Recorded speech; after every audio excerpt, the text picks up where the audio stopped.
Gemar Chatima Tova.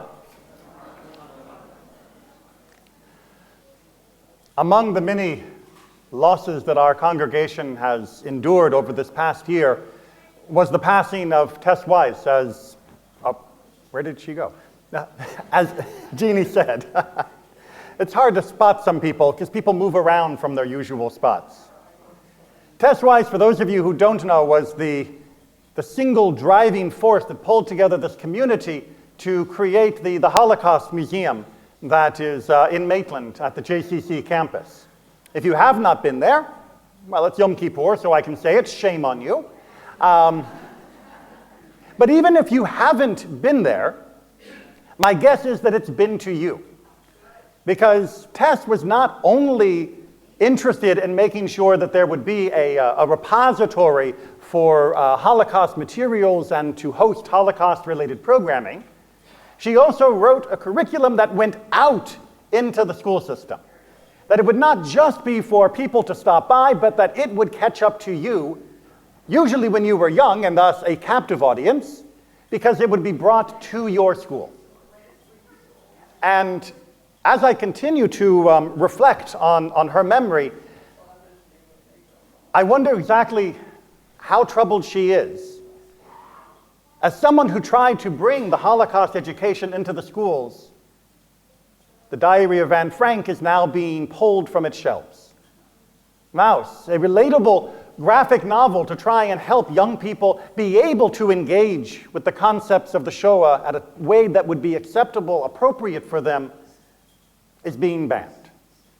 Conversations over difficult topics, such as the Holocaust, are being muted because will we be able to do it sensitively enough? Will we be able to make sure that we don't offend any that feel that they are being blamed for the crimes? And indeed, not only the Holocaust, not only the Shoah, but slavery.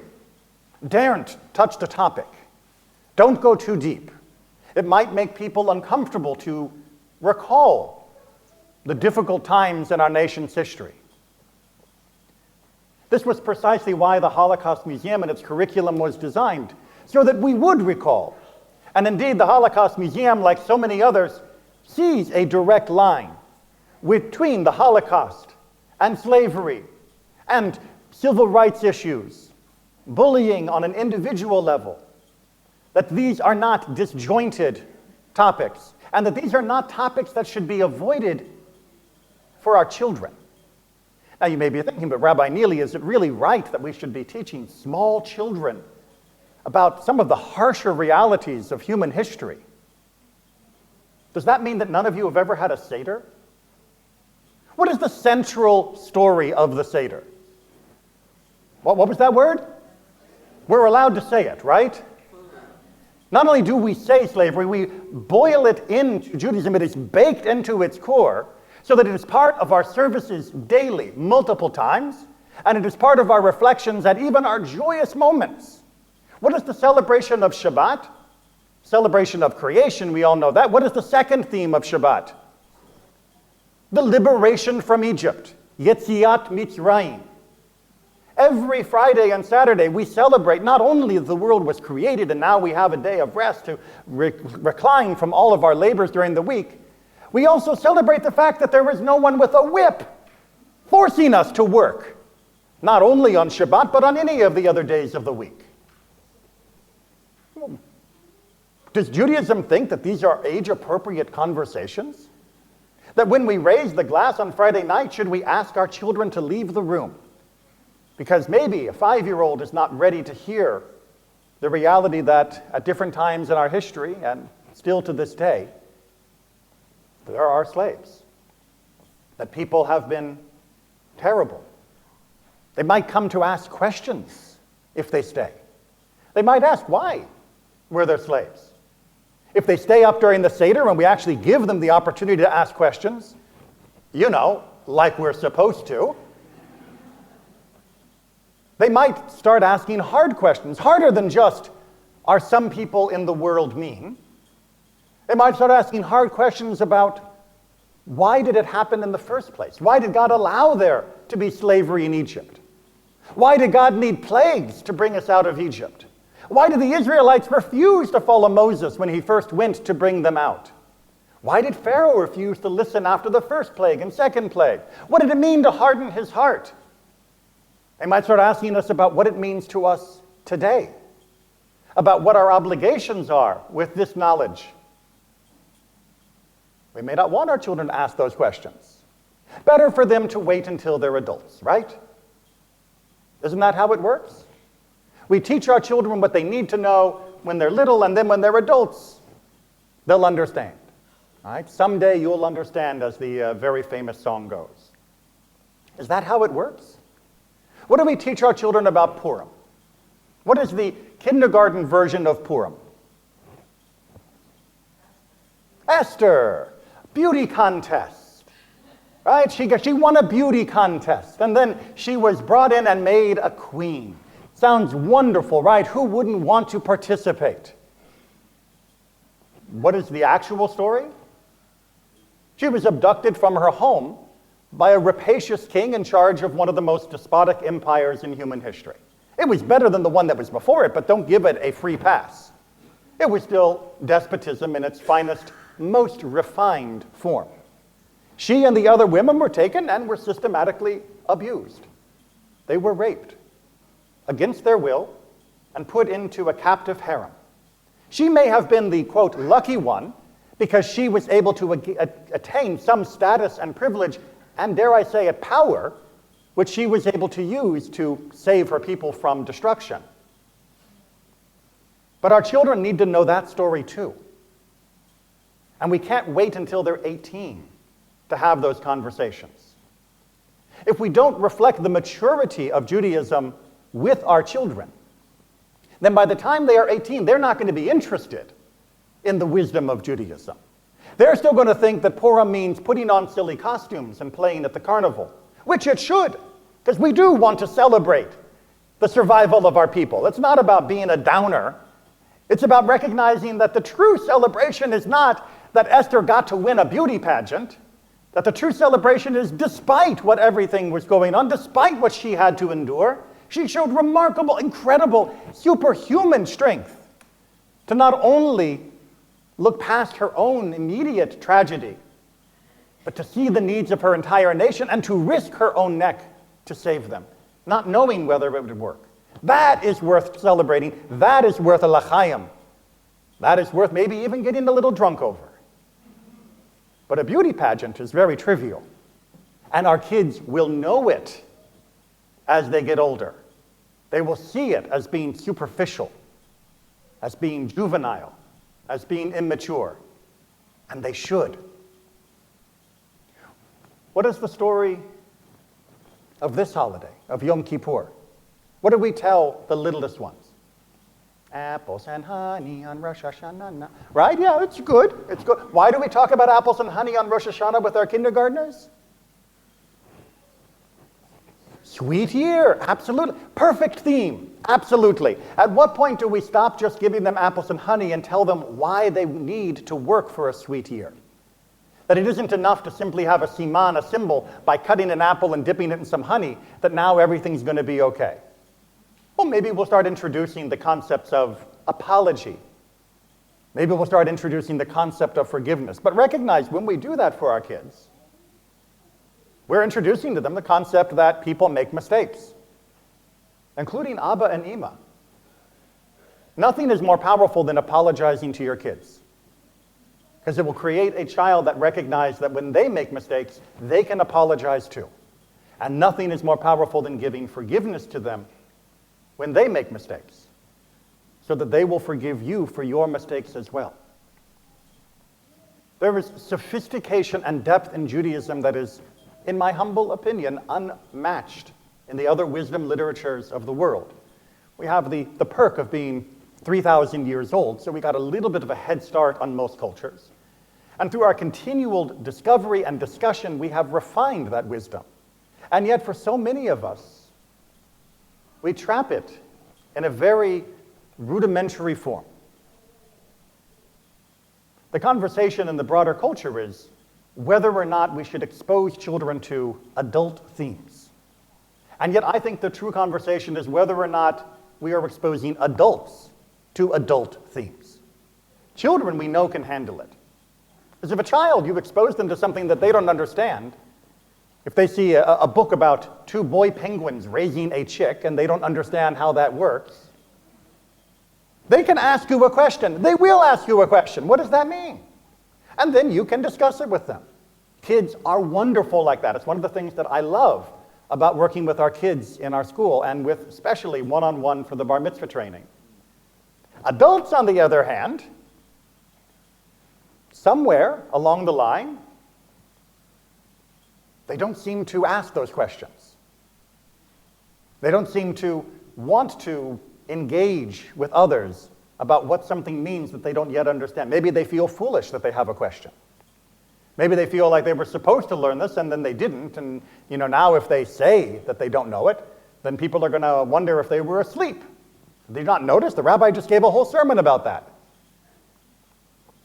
But yet these are the questions that not only as children but as adults we should wrestle with. We are Jews. We do not simply listen. We talk back. It's one of the blessings and the curses of working as a Jewish clergy. This is more of a two-way conversation than it is in many other houses of worship. But we have to make sure that we are protecting that. What are the hard questions in Judaism that you don't ask? Do you ever stop to wonder what is the nature of God? Do you wonder what does it mean when we say God is good or God is forgiving, God is compassionate, God is merciful? When we say God is angry, what does that mean? Do these concepts float to the top of your mind and then quickly get pushed to one side because, after all, the rabbi said turn the page? Do they float to the top of your mind, or do you assume that some people out there must have answers for them and you can just rely upon them having answers rather than having it for yourself? Do you assume this is something that they taught you in religious school and you just forgot? Do you assume this is one of those things that there is no answer for, that we're just supposed to accept it? Do you think there is anything in Judaism that at any point any of our sages, all the way back to Moses to today, gave for us so that we could simply shut up and accept it? If they did, I would check to see if they were truly Jewish. Because that's not how Jewish life works. In Judaism, everything that has been given to us was meant to be taken and examined rigorously, vigorously, passionately, and in some cases even adversarially. The basic model of Jewish study in classical rabbinic circles is through the chavruta. Now, it comes from the same root as a chaver, which most people recognize as being a friend, and yes, there should be a friendliness to it. But when you sit down to study, it does not look like two friends that are having a conversation. If you go into a Beit HaMidrash and you look at other people who are studying, you'll see them sitting across a table, foreheads almost touching, jabbing fingers at the text, voices raised in frustration that you do not accept my interpretation of this text, that you are doggedly sticking to your wrong interpretation of what these words mean, of what this ruling should be in this case.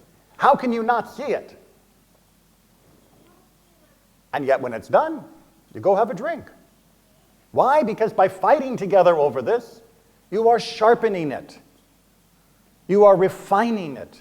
You are making Torah grow. Torah does not diminish through adversarial discussion. Torah flourishes in adversarial discussion. Because we recognize we're not really enemies. We both want to know better what this means. This life means this, myself means this, Torah means. And the only way to do that is to actually hammer it out. And no, we're not going to get every answer. We're not going to be clever enough to figure out every scenario. We're going to take time to have to review and look into other sources and have to come back to it again. But it all begins with an adult conversation. It all begins with teaching our children to keep asking those questions and exposing them to those ideas as they grow, to ensure that they will realize that this is the process they must pursue for the rest of their lives.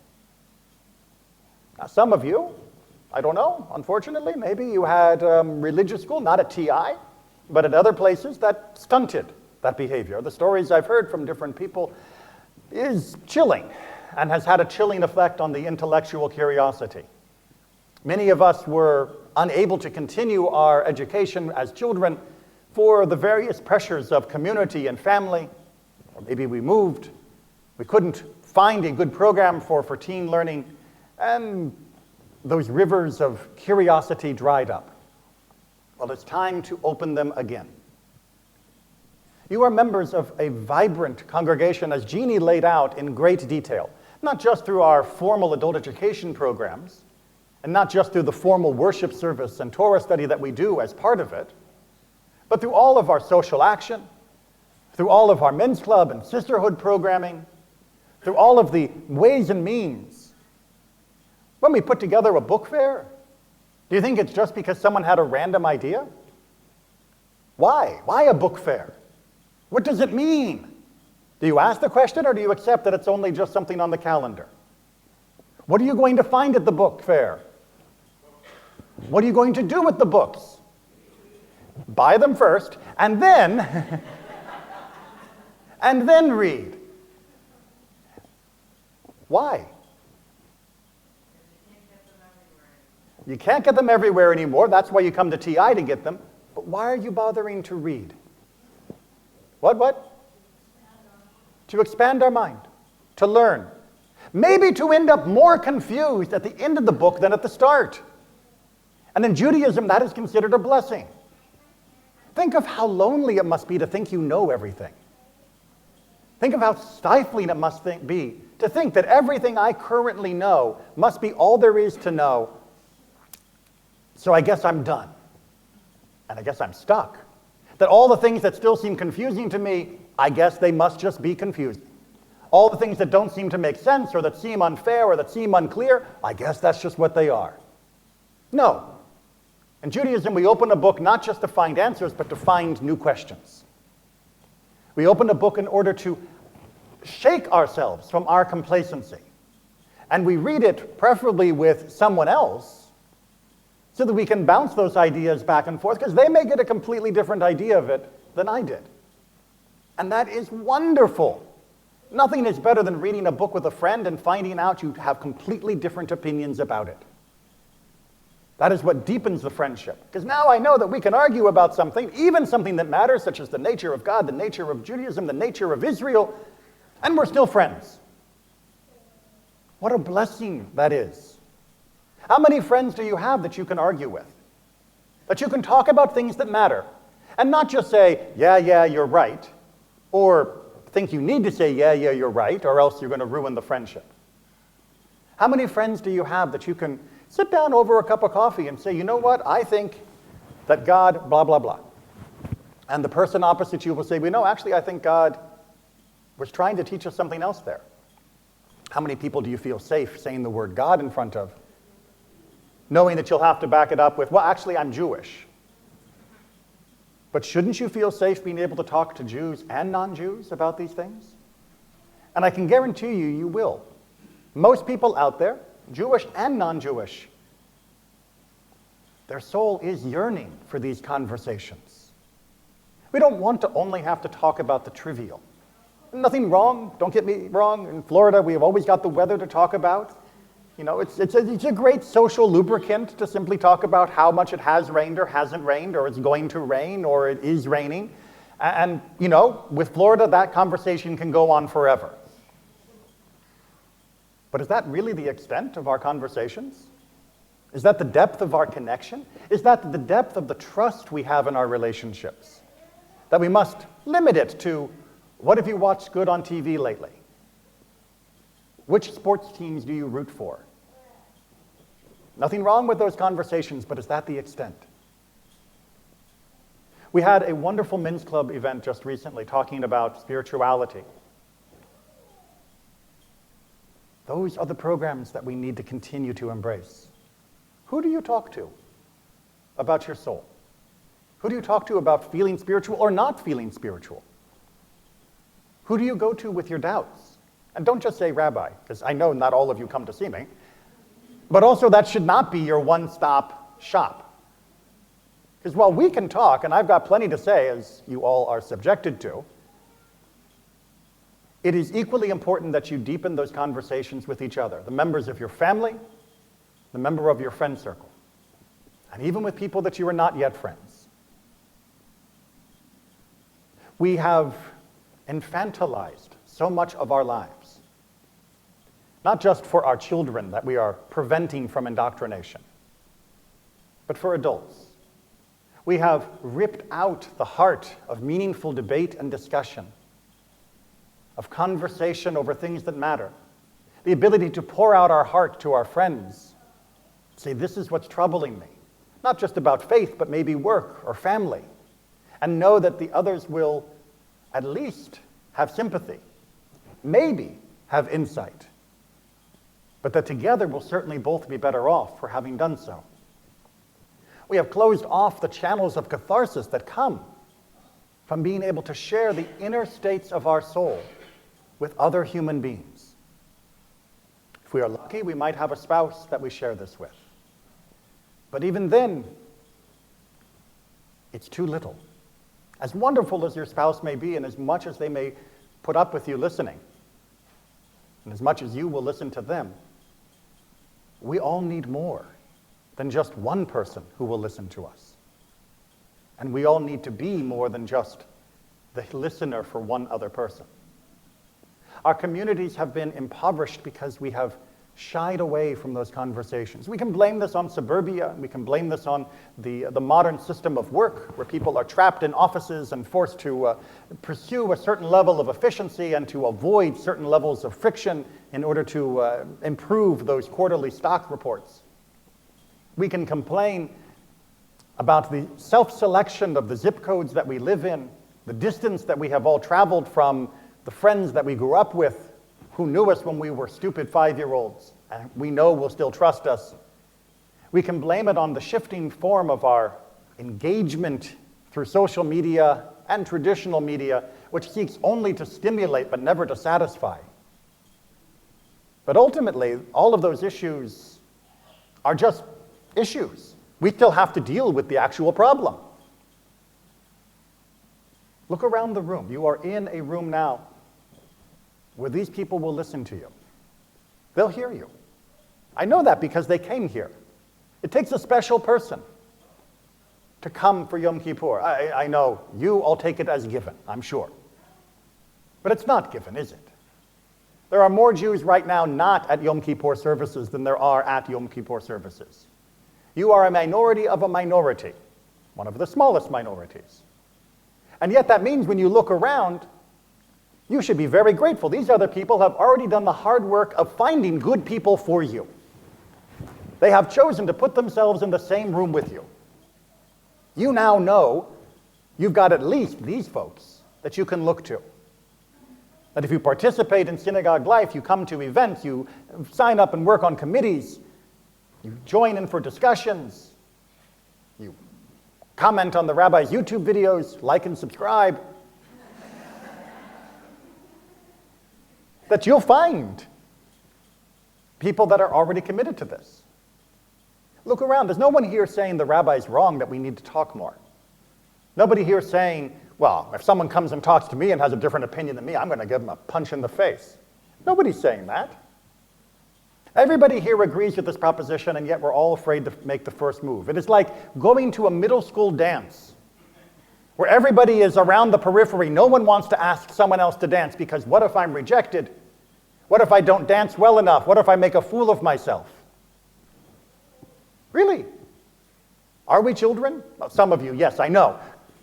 But you're not the ones I'm worried about, because you are here. Because I look around and I see the kids here, and I've had them all in classes, and I've heard their questions.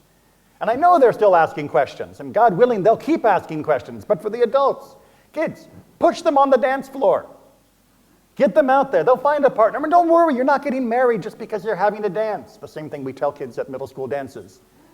All right, this doesn't mean you're engaged. It just means you're going to dance for 5 minutes, and then you're going to go back to your corner and chuckle and Twitter and do whatever else you do. I mean Twitter in the old use, not Twitter in the modern use. The giggles. Let's be adults. During the coming year, that is to say 5784, I'll be putting together more and more opportunities to get together to talk about hard things, to talk about things that matter. Those will be formal. They'll be in person, because these conversations don't translate well in digital. But that doesn't mean those should be the only ones. Don't wait for Rabbi Neely to put it on the agenda. If there's something you want to talk about, great. Find someone to talk about it. If you can't, talk to me and I'll find you someone to talk about it. If it's something I think that a lot of people want to talk about, we'll make a program out of it. We'll get together half a dozen people. We'll sit down in our library, surrounded by the books that can give us guidance that has been recently put back in good shape by my mother, and we'll talk. And you know what? At the end of it, you may still feel like you don't know all the answers, but you'll feel like an adult, and you'll feel heard. And you will have given that same blessing to the other people there. They will have felt heard. We can do this, right? We're not going to be torn apart because we talk too much. We fall apart because we don't talk enough. Yom Kippur is full of words. So many of them are directed between you and Adonai. But take a little time to share those words with the other people around you and other people maybe you don't know yet. We'll have a break when we get to the end of Musaf. We'll get there, I promise. And before we come back together at 4:45 for our Mincha service, I'll hang around. You hang around. What are you going to do? Go to lunch? We'll chat, we'll talk. Not about the weather, not about your favorite sports team. But whatever's actually in your heart, not what you're using to mask who you are for fear of rejection. Come off the walls. Have a dance. You'll find that this is the most beautiful gift that you can give to yourself and to each other. Judaism demands that we be adults, but you can only be an adult if you are willing to challenge yourself. You can only be an adult if you're willing to try harder tomorrow than you did yesterday. It's what we expect of our kids. It's why I have no problem teaching an apples and honey song to a 5-year-old. But by the time they're 15, I want them to know more. By the time they're 50, I want them to know more. By the time they're 120, I want them to know more. But just like any physical exercise, that only happens if you continue to engage more than you did yesterday. And you continue to engage against resistance. You don't get strong by lifting a 1-pound weight.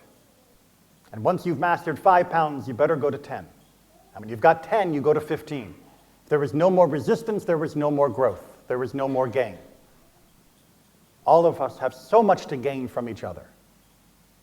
Please, share and allow it to be shared with you.